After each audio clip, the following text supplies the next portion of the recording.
Olá, este é o Poder Entrevista. Eu sou Guilherme Waltenberg, editor sênior do Poder 360. Eu sou Bárbara Pinheiro, redatora do Poder 360, e vamos entrevistar o publicitário e marqueteiro político Guto Araújo. Guto Araújo tem 55 anos, é mestre em artes visuais pela USP, graduado em comunicação social e publicidade pela PUC de Minas Gerais. Ele atua em marketing político e comunicação de governo desde 1998. Trabalhou em 6 campanhas presidenciais no Brasil, El Salvador, Venezuela e República Dominicana, além de outras para governos estaduais e prefeituras para o PT, PSDB, MDB, DEM e PP. Guto, muito obrigado por ter aceitado o convite para essa entrevista. Obrigado a vocês, ao Poder, Guilherme e Bárbara. Um prazer estar aqui. E vamos lá, vamos conversar sobre esse cenário de 2024. Agradeço também a todos os web espectadores que assistem a este programa. Essa entrevista está sendo gravada no estúdio do Poder 360, em Brasília, em 30 de janeiro de 2024. Para ficar sempre bem informado, inscreva-se no canal, ative as notificações e não perca nenhuma informação relevante. Guto, eu começo a entrevista perguntando qual que deve ser a tônica da campanha de 2024. Vai ser uma continuidade da polarização observada nas eleições presidenciais de 2022? Veja bem, Guilherme, tem muitos aspectos nessa pergunta e a gente precisa, vamos dizer, juntar as pontas dessa malha complexa que é a malha político-social de um país continental, não é verdade? Olha, eu acho que a primeira coisa que a gente precisa analisar é o cenário político, historicamente, aí nesses últimos 10 anos, né? A gente tinha, durante muito tempo, essa polarização leve, vamos dizer assim, entre PSDB e PT, e ela deixa, vamos dizer, resquícios para a polarização posterior, que é a polarização Lula-Bolsonaro, ou PT-Bolsonaro, né? Então, eu gosto sempre de analisar muito a partir das cidades com mais de 200 mil eleitores. A gente tem um quadro interessante hoje e surpreendente. Vou dizer que esse levantamento é do segundo semestre do ano passado, mas com certeza ele vai ser alterado esse ano até a data limite aí, dos partidos, pelas regras partidárias. Mas veja bem, no Brasil são 93 cidades com mais de 200 mil eleitores. Hoje, ou até o semestre passado, a conta de prefeituras por partido era a seguinte: PSDB liderando com 16 prefeituras, PSD, Kassab, com 13, MDB com 9, depois vem União Brasil, PP e o PT vem lá embaixo com 4 prefeituras. Esse quadro vem sendo transformado pela dissolução, vamos dizer assim, pelo derretimento do PSDB e pela habilidade política do Gilberto Kassab em angariar essas figuras políticas todas pelo Brasil inteiro, né? Porque já tem prefeito em São Luís, tem prefeito em Aracaju, e o Kassab dando a mão a todos eles. É um partido que cresce muito rápido pelo Brasil. E todo mundo sabe, a posição do PSD é uma posição de centro, negocia dos dois lados, né? Outra questão interessante é que é óbvio que com uma construção um pouco diferente dessa, mas muito poderosa, o PL e o PP também são partidos que vêm ultrapassando aí vários outros nessa corrida. Então, a gente pode esperar que o PT, hoje com 4 prefeituras dentre essas cidades com mais de 200 mil eleitores, nenhuma capital, o PT vai lançar candidato em 16 das capitais. Então, a tendência das capitais é sim que a gente tenha uma polarização puxada por São Paulo e puxada pelos discursos dos dois protagonistas, Lula e Bolsonaro. Isso é óbvio, não é? Bom, à medida que a gente vai diminuindo de população e de eleitores, é claro também que alguns bolsões, vamos dizer assim, são ligeiramente influenciados por essas questões da polarização, né? Que são questões, vamos dizer assim, mais ideológicas, menos práticas, menos administrativas. E à medida que a gente vai diminuindo o tamanho das cidades, as questões passam a ser efetivamente administrativas, né?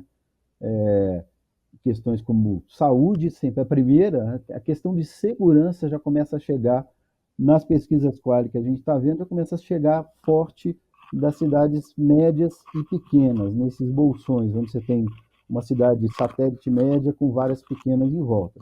Essa questão já começa também a incomodar. Então, eu acho que é um cenário de reformulação, cenário municipal que ajuda a reformulação de uma teia nacional e que traz resultados, consequências para as próximas eleições de 26. Talvez sejam as eleições municipais mais importantes da história da nova República. Ao seu ver, qual o papel das redes sociais nesta campanha? As redes sociais têm um papel fundamental em qualquer eleição no mundo, desde a da eleição do Obama, né, em 2008, fortíssimo. Os norte-americanos criaram já como que um formato muito eficiente, que tanto os republicanos quanto os democratas usam. Eu digo disso um formato na própria metodologia e tecnologia. Mas esse ano, dentro desse assunto, a gente tem uma questão fundamental, que é a inteligência artificial dentro das mídias sociais, né? Bom, se a gente se os TRS e o TCE já não conseguia fazer uma auditoria, vamos dizer, online, 24 horas, todo dia, em todo o Brasil, agora vai ser mais difícil ainda, porque o volume de processos e reclamações a respeito de inteligência artificial agindo para fake news vai ser muito maior. Então, na semana passada, o TSE até recebeu várias entidades, inclusive o CAMP, a associação que eu faço parte, com suas sugestões a respeito desse imbróglio, na verdade, não é? Eu acho que vai ser um ano muito traumático com relação a isso aí. A gente já viu os resultados disso lá na eleição da Argentina, os resultados técnicos, eu digo, né? Que tem outras leis para divulgação desse tipo de mídia, e eu acho que a gente vai ter um cenário complicado esse ano. É uma estreia, eu diria. E além desse papel que a inteligência artificial deve ter nas redes sociais, tem um outro fator que deve ter uma relevância bastante grande, que são as emendas. Na sua avaliação, como que as emendas que os congressistas enviam para os municípios podem influenciar nas eleições? Essa é uma forma complicada da política brasileira, né? Eu acho que influenciam muito, muito.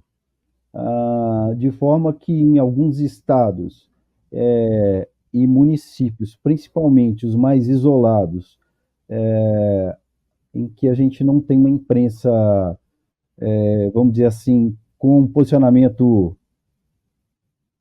majoritariamente crítico, eu acho que influencia muito.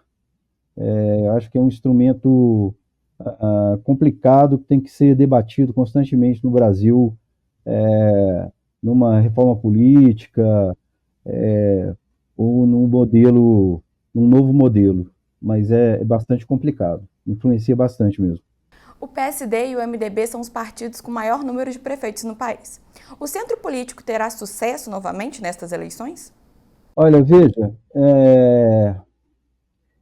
Eu penso que sim, mas nós temos aí, a gente tem que olhar com muita calma, regionalmente, em algumas cidades, por exemplo, estados que mudaram o perfil histórico político. Por exemplo, o caso do Ceará, não é? O Ceará tem uma transformação muito grande com essa queda do Ciro Gomes e da estrutura toda que vinha com o Ciro, com o rompimento do Ciro dentro das estruturas locais e o crescimento do Capitão Wagner, que deve voltar agora. Então, essa é uma situação muito específica. Ao mesmo tempo, a gente tem cidades, metrópoles como Belo Horizonte, que tem uma indefinição de candidatos. Ela não é nenhuma questão partidária hoje. Belo Horizonte, eu acho que é a capital mais indefinida do Brasil hoje. Né? A gente tem um prefeito que assumiu, já não mostra muita vontade de continuidade, porque era vice-prefeito, e os outros que aparecem na pesquisa são comunicadores. Né? Tem um quadro muito interessante em Belo Horizonte esse ano. Mas eu creio que, no geral, por esse perfil que a gente vem, pela perda do volume de votos do PT desde 2012, né, que é muito grande, para você ter uma ideia, o PT teve 17 milhões de votos em 2012, e em 2016 e em 2020 teve 7 milhões de votos. Então, é uma perda de 10 milhões de votos. E aí tem impeachment da Dilma, tem a Lava Jato, então existe uma desestruturação do PT enquanto partido que eu acredito que o governo vai tentar levantar através da força e do resultado dos projetos todos que estão sendo colocados, como o PAC e a volta dos projetos sociais, Minha Casa Minha Vida e tal. Eu creio que o PT, como representante maior da esquerda, vai tentar angariar por aí. Acho que não consegue fazer um trabalho regionalizado, vamos dizer, um trabalho detalhado e separado para todos os seus candidatos, e consegue brigar sim esse ano. Mas com certeza PSD, MDB e o PL fazem um bloco de lideranças muito mais forte. Veja bem, dentro daquela estatística que eu coloquei no início, das cidades com mais de 200 mil eleitores, as lideranças de centro-direita fazem um total de 3 vezes o número das lideranças de centro-esquerda. Então, com certeza, a tendência é de que o centro-direita domine essas eleições. Guto, eu queria falar um pouco mais, que a gente se detesse um pouquinho mais no cenário da direita. O PL foi o partido que mais elegeu deputados nas eleições de 2022 e, consequentemente, é o partido com o maior fundo eleitoral. É quase R$1 bilhão que eles vão ter para as eleições desse ano. O que a gente pode esperar dos resultados do PL e dos partidos mais alinhados à direita nas eleições de 2024? Eles devem repetir o sucesso eleitoral que o Bolsonaro ajudou a direita a ter nas eleições de 2022? Eu acredito que essa seja a tendência. Eu vejo a direita com uma organização, uma antecipação das preocupações todas que são inerentes a um ano político. Vejo mais engajados e iniciando um trabalho antes, talvez seja até uma acomodação aí do centro-esquerda com relação a isso que eu disse anteriormente, de você depender muito do bojo e do sucesso das ações do governo federal, né? Agora, tem uma questão. Só dinheiro também não ganha eleição, não é? Só investimento, só o fundo não ganha eleição. É preciso ter estratégia, é preciso fazer um planejamento bem feito, porque as surpresas também acontecem. eu estava essa semana, faz umas 3 semanas, aconteceu o debate entre os republicanos e eu tava nos Estados Unidos e assisti o debate entre o DeSantis e a Hayden, por exemplo. Dá para dar um exemplo um pouco pitoresco. E eles se degladiam como se fossem inimigos históricos políticos. Mas isso é uma forma, né?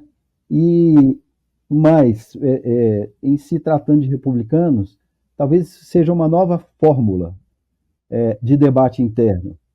Eu me senti incomodado, né, com 2 governadores que tiveram resultado nos seus estados e bons resultados, e que eles primeiro tentavam destruir o outro durante 70%, 75% do tempo, para 25% do tempo falar sobre propostas. Então, eu creio que a gente tem, com esse crescimento também, empoderamento do PL, especialmente, tem muitos conflitos internos dentro dos próprios partidos, seja de direita, seja de esquerda. Esse é um fenômeno também que vem acontecendo no PT, chegar a ter 5 pré-candidatos numa capital, exatamente 5, eu estou lendo a anotação aqui, o que atrasa o processo de uma forma que eu não sei se é produtiva, né? Assim como a questão do poder, que todo mundo quer estar perto do rei, né? E, então, acho que no PL também isso pode atravancar alguns processos, como eu também já vi aqui em capital do Centro-Oeste. Hoje, quem são os principais cabos eleitorais do país? Olha, eu acho que continuam sendo os 2 principais atores aí. Eu acho que ainda Lula e Bolsonaro ainda tem, como diz o Trauman e o Felipe Nunes, no Biografia do Abismo, tem uma calcificação dessa polarização. É uma polarização que ela vem com novos elementos, e é uma polarização emocional. A gente sente, e vocês sabem bem disso, que é como se fossem times de futebol, né? E é tão equilibrado que os dois, quem está de um lado e quem está do outro, fica no mesmo lugar, porque tem certeza que pode vencer a próxima eleição, que tem votos para isso se tratando dos eleitores, né? Então, tem um fenômeno também que eu acho muito interessante, que é pela primeira vez conseguir se fazer um recorte muito claro de quem votou em Lula e de quem votou em Bolsonaro, de quem foi fiel da balança, e entender que essas pessoas, esses eleitores, estão parados no mesmo lugar. Então, esses dois continuam sendo os grandes cabos eleitorais do país.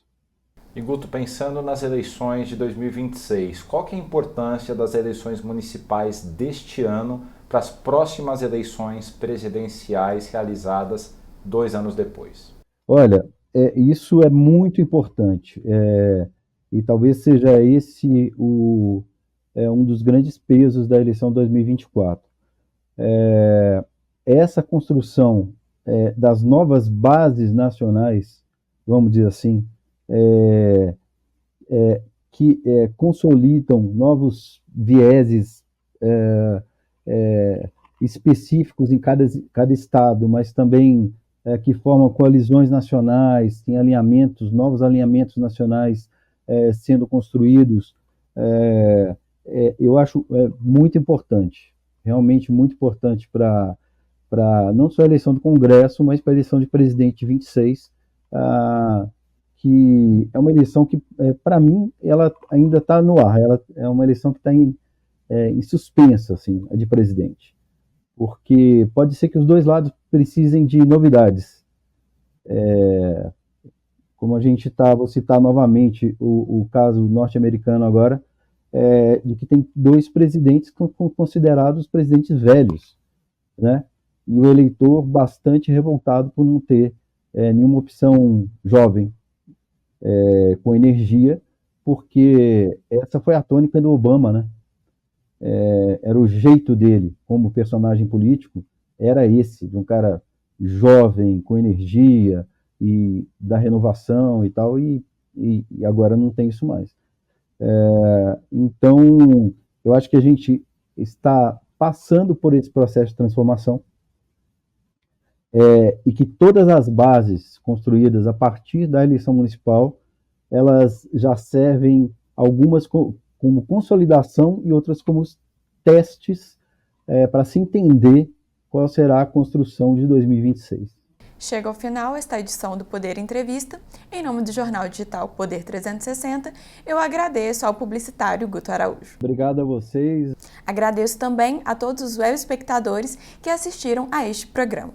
Esta entrevista foi gravada no estúdio do Poder 360, em Brasília, em 30 de janeiro de 2024. Para ficar sempre bem informado, você já sabe, inscreva-se no canal do Poder 360, ative as notificações e não perca nenhuma informação relevante. Muito obrigado e até a próxima. Poder Monitor, a ferramenta mais completa para monitorar os 3 poderes. Acesse agora poder.cc/monitor e ganhe 30 dias grátis.